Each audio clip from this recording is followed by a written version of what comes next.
Il n'y a aucun enfant qui, à 11 ans, se pose des questions sur son identité de genre ou sur les stéréotypes de genre dans la société. À 11 Alors, ans, je ne vois pas l'intérêt et je ne vais pas être en conflit avec vous. J'ai passé mon réveillon de Nouvel An avec les drag queens, avec sa troupe de drag queens, un spectacle, etc.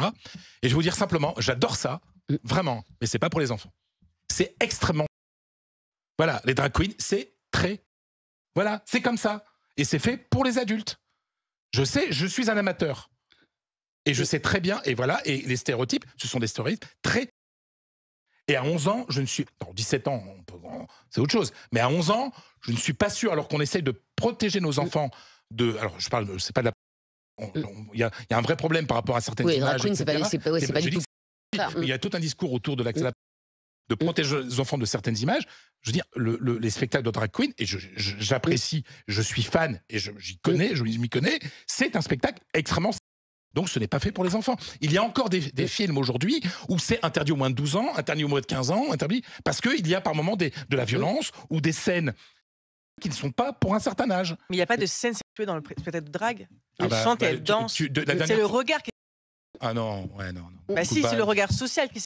Non, elle m'aide pas. Bah, bien sûr que si.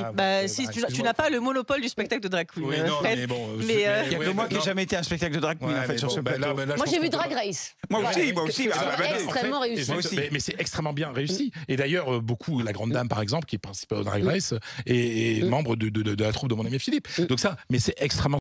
Donc on peut pas... En fait, c'est pas fait pour les enfants de 11 ans, le maquillage est très outrancier et très joli, parce que c'est hyper bien fait. Enfin, à chaque fois, c'est absolument magnifique. Mais je veux dire, on va effectivement jouer sur les stéréotypes de genre, ce que tu disais, mais l'ultra-féminisation. Les vêtements sont effectivement ultra-féminins, les talons sont extrêmement hauts. Alors, il y a beaucoup d'humour là-dedans, il y a beaucoup de dérision, il y a beaucoup... Oui, mais nous, on le voit, Nesrine, la dérision. Mais quel âge on a ? Et aujourd'hui, je suis pas sûre qu'un gamin de 11 ans sache voir la dérision là-dessus. Moi, c'est juste là-dessus que je... Oui, mais là, ça veut dire qu'on ne fait pas confiance aux personnes qui encadrent et à nos structures, aux MJC. Moi, je fais confiance. Ayant été moi-même bénéficiaire des MJC, je leur fais sincèrement confiance, aux animateurs, aux institutions culturelles, pour justement savoir s'adapter à un public, en fait. C'est une association militante qui est derrière. Oh là là. Et on sait, c'est une association militante qui est derrière. Donc, oui, mais ça, c'est pas... Oui, mais ça veut dire quelque chose. Et c'est une association militante qui est derrière la polémique aussi, tu vois. Donc, en fait, on s'en sort pas. Là, un point pour Nesrine. Je voudrais qu'on prenne Tonia en ligne. Tonia, elle est chanteuse. Bonjour Tonia. Bonjour tout le monde. Bonjour Estelle. Bonjour. Et Tonia, vous êtes drag queen également. Alors non, en fait, c'est moi qui avait chanté Let Me Be Drag Queen dans les années 90, que vous venez de passer à l'antenne il y a 2 ans. Voilà. Ah, j'adore.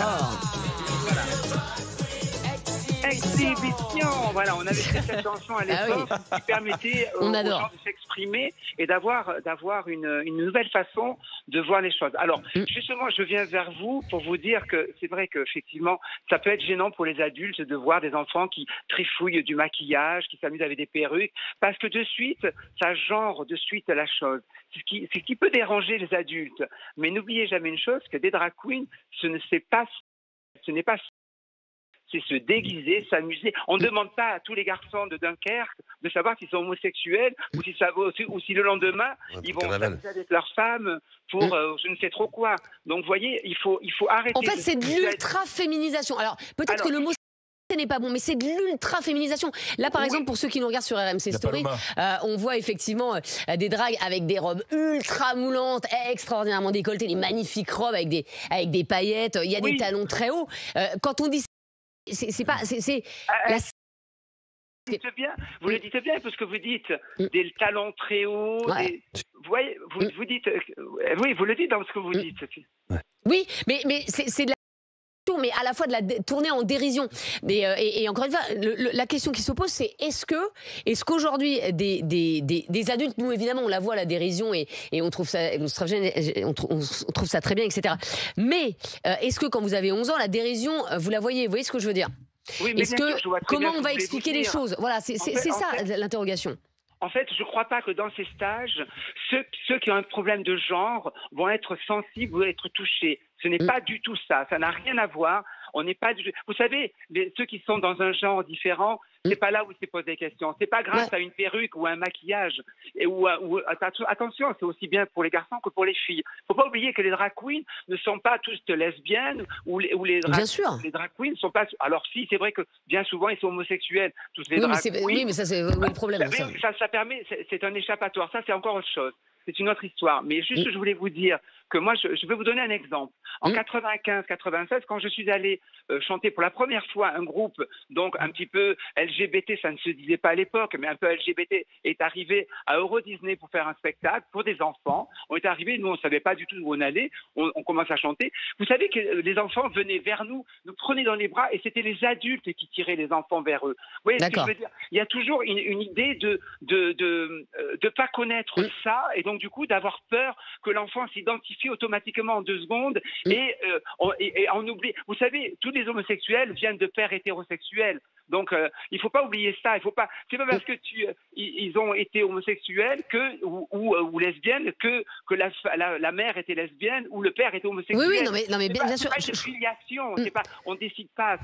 Mais je comprends que l'interrogation se passe parce qu'il faut que ce soit bien encadré. C'est très important. Je suis d'accord avec vous. Il faut faire attention aux mots, comme vous l'avez dit, Estelle, et c'est très important aussi parce que il faut pas se mélanger. Ceux qui sont derrière, je ne les connais pas, hein, donc je ne sais pas qui c'est. Je ne prends pas parti pour eux. Mais je ne connais pas. Mais n'oublions pas que dans le cinéma, tous les acteurs adorent jouer les femmes. Ils ne sont pas pour autant tous homosexuels. Mais personne ne dit ça. Et même s'ils le sont, quel est le problème ? Mais on parle pas d'homosexualité, là. C'est pas du tout le sujet. Chaque fois qu'on en parle, vous voyez ce que je veux dire ? Chaque fois qu'on en parle, il y a toujours ça en sous-jacent. Voilà, c'est ce que je voulais vous dire. Eh ben, merci Tonia, en tout cas, d'avoir été avec nous. Et bravo pour la chanson de Let Me Drag Queen. Come on, drag it out. Merci beaucoup. Merci à vous et je vous adore. Vraiment, vous êtes géniaux et génial.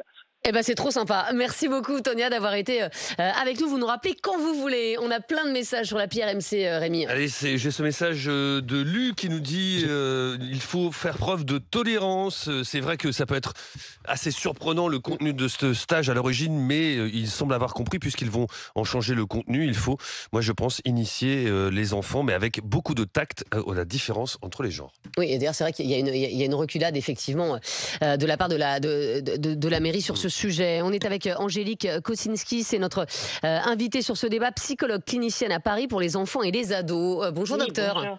Bonjour. Et merci beaucoup d'être avec nous. Voilà, on a un débat plutôt enflammé sur cette histoire de stage drag queen pour les enfants de 11 à 17 ans. Est-ce que ça vous paraît plutôt bien ou vous vous dites qu'il y a peut-être autre chose à montrer à les enfants de ce stage-là ? Alors, moi je m'interroge sur la tranche d'âge parce que 11-15 ans, on est en plein développement. C'est une phase où on est en pleine découverte identificatoire et on est fragile à cette époque-là, on est très fragile. Donc ma question, c'est quel est l'intérêt de montrer, en tout cas de faire partager dans un cadre qui potentiellement peut ne pas être très bien limité parce qu'on ne sait pas quels sont les intervenants dans ce stage. J'ai regardé auparavant les intitulés. Donc effectivement, on va montrer une image de la femme ultra féminisée avec des stéréotypes. On va faire défiler des enfants, donc que ce soit filles ou garçons, à talons. C'est très risqué pour moi. Enfin, risqué d'un point de vue psy, évidemment. D'accord. Ce que vous dites, c'est qu'il faut attendre un petit peu. C'est-à-dire qu'à 17 ans, il n'y a pas de problème, par exemple. À 17 ans, pourquoi pas ? Parce que ce sera un choix de l'enfant. Il sera déjà peut-être intéressé au sujet par lui-même. Et là, 11 ans, on est en 6e, donc on est en plein collège. Le collège, c'est déjà très compliqué à gérer. Donc pourquoi se rajouter ça en plus ? Après, je pense aussi que pour ces enfants, c'est un amusement. C'est-à-dire que j'imagine que eux voient ça comme un déguisement. Mais le seul problème, c'est que tu as une association LGBT qui vient derrière. Donc en fait, si tu dis que c'est un déguisement, il n'y a pas d'association LGBT. Si tu dis que c'est pas un déguisement, il y a une association LGBT. C'est ça le truc. Mais en fait, il faut arrêter de diaboliser les associations LGBT. Les questions qu'elle pose, c'est juste sur le genre en général. Oui, mais là, on a une psychologue qui nous dit, en fait, les questions de genre, on ne doit pas se les poser. Oui, et vous allez me dire, juste, madame la psychologue, sincèrement, il n'y a aucun aucun enfant qui a 11 ans se pose des questions sur son identité de genre ou sur les stéréotypes de genre dans la société à 11 ans, en 6e? Oui, détrompez-vous. Je ne vois pas l'intérêt et je ne vais pas être en conflit avec vous. Je ne veux pas être en conflit avec vous, je vous pose une question. Je vous demande s'il y a 11 ans, il n'y a pas déjà des enfants qui se posent des questions de genre. C'est pas forcément une majorité. Oui, non, mais là, c'est pas une majorité d'enfants qui vont aller au stage. Enfin, là, on se pose la question dans un cadre quand même très particulier. On se pose une question, oui, on se pose tous des questions à 11 ans, mais pourquoi mettre l'enfant dans un milieu qui est particulier, dans le sens, c'est pas la majorité de la population, vous voyez? Je vais donner un exemple. Tu vas me dire, mais il n'est pas forcé, l'enfant. J'imagine que c'est eux qui sollicitent. Les parents n'ont pas dit. Les parents n'ont pas dit on te met de force dans ce stage-là. C'est peut-être l'enfant qui a fait une demande. Enfin, c'est ça que je comprends pas.